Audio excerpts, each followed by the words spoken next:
Welcome to our second episode of Where Are They Now? A conversation with a few of our alumni speakers. Today, we are here with Kiran Oommen, who spoke to us last year about the power of interdisciplinary changemakers. Kiran expanded our thinking when they spoke and sang to us about music for climate action. Hello, my name is Kiran Oommen. I use they, them pronouns, and right now I'm in Cedar Grove on stolen Siuslaw land, also known as the Coastal Range of Oregon, where I live in a tiny house and mostly hang out in the woods. The world has changed dramatically since you gave your talk a year ago. What are some of the current events that are impacting you professionally and or personally?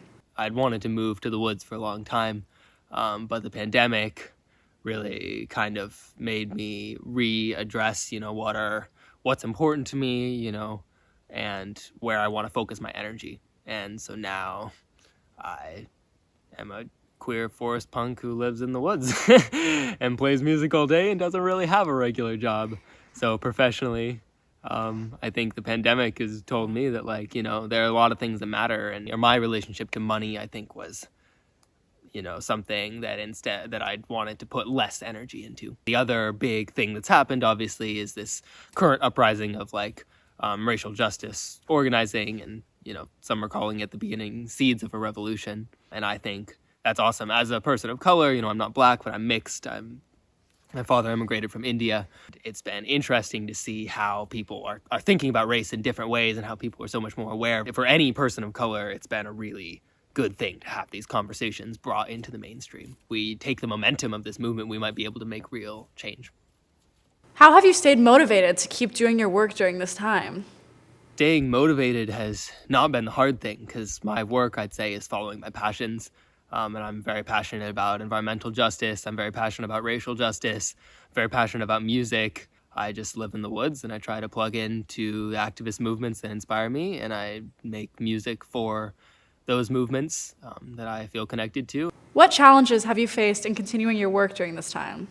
Has anything stopped you from being able to continue your work? Well, in my talk, I talked about the power of using not only music, but intentional community spaces as a platform for organizing for social justice. And obviously the pandemic has really incapacitated our ability to gather in places. I can't go to shows, I can't play to shows, I can't host or organize shows. And I used those opportunities as a way to try and spread organizing energy. And so that has been, just completely cut off. A lot of the organizing I used to do is just completely over. I've seen it as a time to kind of become introspective, work more on the music, plan, and then when the pandemic's over, we're going out in force. In your work and life, where are you feeling most challenged or frustrated right now?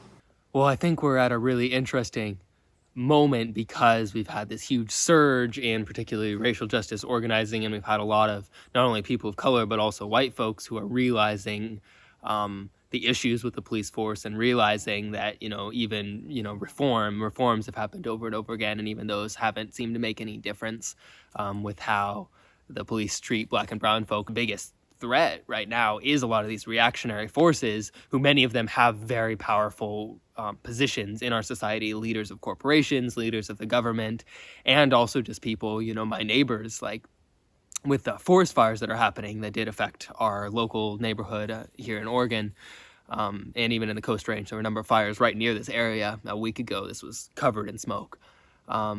And there were rumors getting spread by conservative news outlets saying that Antifa was starting the fires. And so local militias started going out to patrol and looking for Antifa. And they were looking for people who look like me, who dress like a punk, who maybe aren't white, who maybe are a little scruffy looking. They were looking for people who look like me, and just based on how we look, they were stopping people.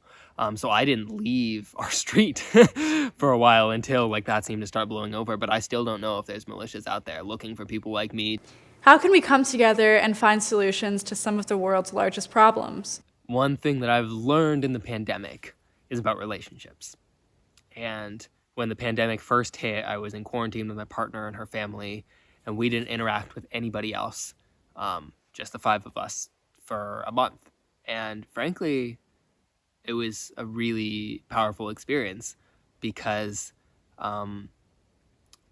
if you only have such a limited amount of people to be around, you have two choices. You can either get tired of them or you can find what you appreciate about them, and you can build the relationship stronger. You really realize that whoever's around you,